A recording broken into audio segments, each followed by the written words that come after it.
My name is Govinda Singh, 1984, Govlove 84 Arya. I suffer from paranoid schizophrenia as well as depression, and I have mild anxiety. For many years I was severely psychotic before becoming medicated for my illness, and I would like to explain that during these years I would spend nearly 10 years talking to myself, by myself, in isolation. And if I was not in isolation, I would be walking up and down the street rampaging and swearing and shouting as a way with the fairies, some may say. And one of the topics that I would like to talk about is scientific evolution, and I'm going to speak before the camera, and I'm just going to let what is going through my paranoid schizophrenic mind let loose, and you are more than welcome to eavesdrop and listen to what I am saying as I'm speaking to myself before the camera. So this is the topic: scientific evolution. Now, if you were to imagine a molten jagged piece of rock orbiting the star in our solar system, it could have been a settled oval orbit, or it could have been an erratic, chaotic orbit going in various different directions.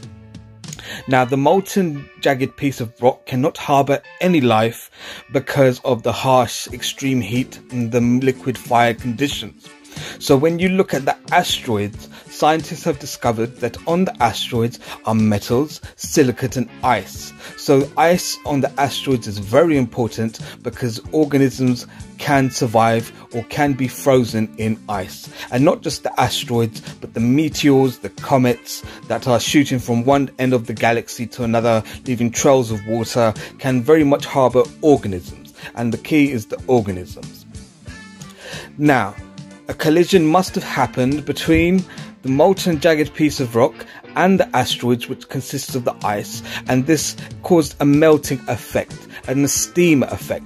And eventually, if you were to imagine millions or maybe billions of asteroids colliding or smashing into the jagged piece of rock, or the jagged piece of rock smashing into millions and billions of asteroids as it's going in a crazy erratic orbit, it's going to cool down, and eventually a steam effect is going to happen, and then there's going to be some sort of atmosphere. So during these extreme conditions and these harsh conditions, an ocean is forming because the ice on the asteroid is now melting on the surface of the jagged piece of rock. So as these oceans are forming within the depths of the oceans and the warm water that is now coating the jagged piece of rock, now this is a better condition and more suitable conditions for organisms to thrive and multiply and start mutating within the depths of the ocean.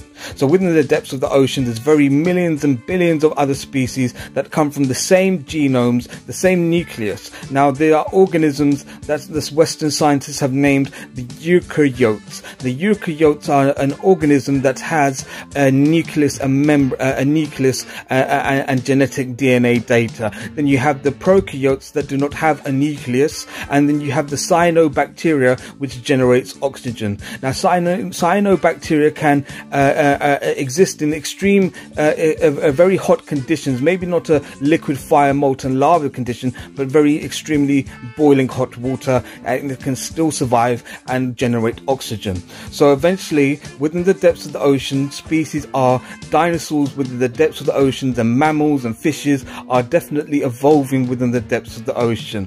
But the atmosphere above the land, above the cooling down planet, is not yet suitable to harbour life until cyanobacteria generates oxygen, and algae, some sort of algae, green trees are eventually evolving on the cool down surface of the planet, generating oxygen and making it more suitable for life to then thrive on the surface of the planet. Now, I'm not in. They say that the amphibians and the various species evolved from the mammals from the ocean, evolved onto the land and migrated to the land and adapted to the new change in environment to survive.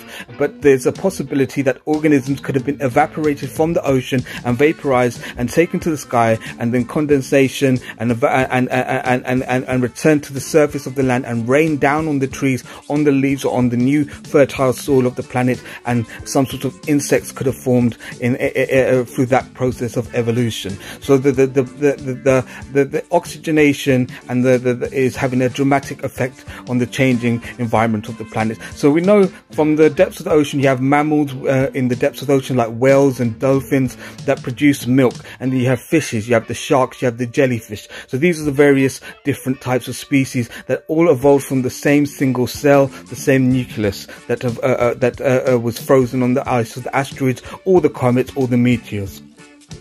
So I wonder what, when you have the primate species and you have the dinosaurs that evolved millions upon millions of years ago from some sort of amphibian mammal or a reptile or insect or bird or that evolved from the depths of the ocean onto the land, I wonder, where did the primate come from? What was its simple form in the ocean? And what comes to mind is some sort of whale. And I'm not implying a gigantic blue whale. It could have very much been some sort of dolphin size or the size of a sea lion, but definitely a mammal within the depths of the ocean is the ancient the species of where the primate must have eventually evolved from.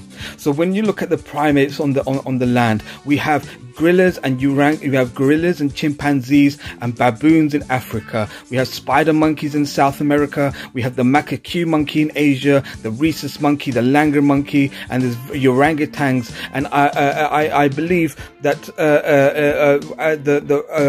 so excuse me, I'm getting a bit psychotic with my thoughts, but I have to, in order for the madness to show you, enlighten you with what the process was from our simple primate state to the human state that we are in now. Now, I believe that the evolved primates from various species throughout different continents evolved when they realized a higher truth, a higher consciousness known as God consciousness, which evolved them into the human state that, as I was saying. So there's various primates that have evolved from various mammals, from simpler forms within the depths of the ocean. So what happens is a process has happened where from the primate simple state of existence has eventually evolved as millions and millions of years have gone by into the human state. And traditionally in the Darwinian theory, they show a chart of a chimpanzee gradually walking and then standing upright into a modern human being. But I don't necessarily believe that all human beings came from chimpanzees alone. I believe we came from gorillas, orangutans, macaque monkeys, from the various primates that exist throughout the planet. Now, when the primate was gradually, as it evolved, and it got to the Neanderthal stage and the Homo sapiens stages, the various caveman and Neanderthal stages, where languages and grunts and sound associations are being associated with certain emotions to form a form of communication. Tools in the form of stone being used and sticks are being used for early engineering and early technology, and that is the earlier state of how the human race came from the primate into the human state. Now eventually languages are being formed, and people are doing drawings of what they observe and what they are witnessing on the caves and the walls, such as the wildlife and all the other species that have evolved on the planet at that time.